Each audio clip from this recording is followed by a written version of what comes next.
So, hindi tayo pwede mag ano rito.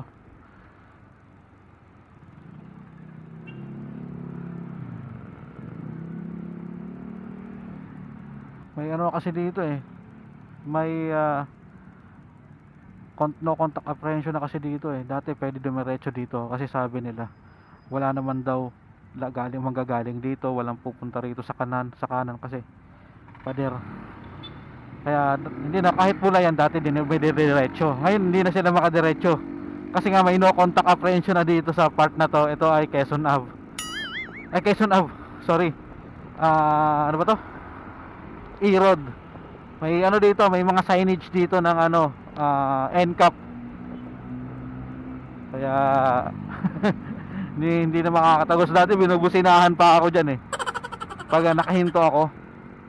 Kasi sabi nila diretso na daw kasi wala naman daw, useless naman daw yung kanan eh kasi pader eh. Wala naman daw pupunta sa kanan. So ang ano lang naman doon, ang props lang naman yun para sa mga tatawid.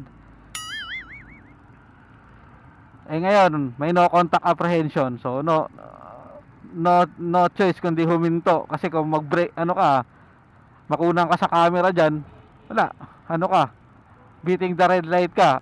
May camera doon, alam ko eh.